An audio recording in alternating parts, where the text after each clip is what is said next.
অল্প কিছুদিন বিরতির পর ফের চোর আতঙ্কে কদমতলা ব্লক এলাকার জনগণ। এবার ভয়ঙ্কর চুরিকাণ্ড কদমতলা থানা এলাকায়। জানা গিয়েছে, নগদ অর্থসহ স্বর্ণালঙ্কার হাতিয়ে নিয়ে নীরবে গা ডাকা দেয় নিশি কুটুম্বের দল।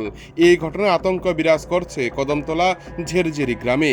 ঘটনা বৃহস্পতিবার রাত 1টা নাগাদ ঝেরঝেরি গ্রাম পঞ্চায়েতের 2 নং ওয়ার্ডে।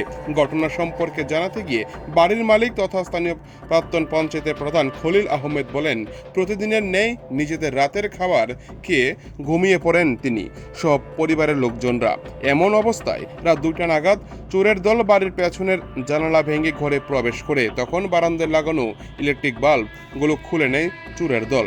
পরে ওনারা ঘরে একটি ব্যাগে রাখা 2,60,000 টাকা ও 2টি স্বর্ণের চুড়ি এবং অন্যান্য স্বর্ণ অলঙ্কার মিলে প্রায় 6,00,000 টাকা হাতিয়ে নিয়েছে নিশি কুটুম্বের দল। তবে তারা প্রতিটি ঘরে দরজা ও জানালা ভেঙে ভেতরে প্রবেশের চেষ্টা করেছে।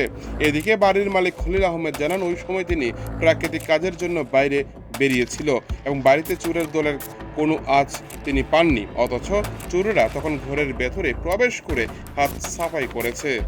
আহমদ, এটা বাগুন পঞ্চায়েত, ওয়ার্ড নম্বর 2। রাত্রে অনুমান আমরা খাওয়া দাওয়ার পরে আমরা শুয়ে আছি, তখন অনুমান 1টার সময় আমি আবার উঠছি, উঠিয়া দেখছি আমার বারান্দার বাল্বগুলো নাই।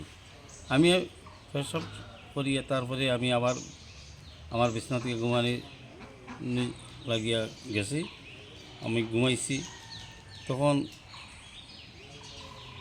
কিছু দুষ্কৃতিকারীরা ইয়া আমার দরজা এবং জানালা কিতাব ব্যবহার করছে, ওদের সাফল টফল দিয়া এটা তারা ভাঙ্গিয়া তারা প্রথম 3টা রুম ব্যবহার করার পরে 4র্থ নম্বর রুম অনুমান 3টা 20 মিনিট হইব, তখন আমার রুমে গিয়া তারা আমার দরজা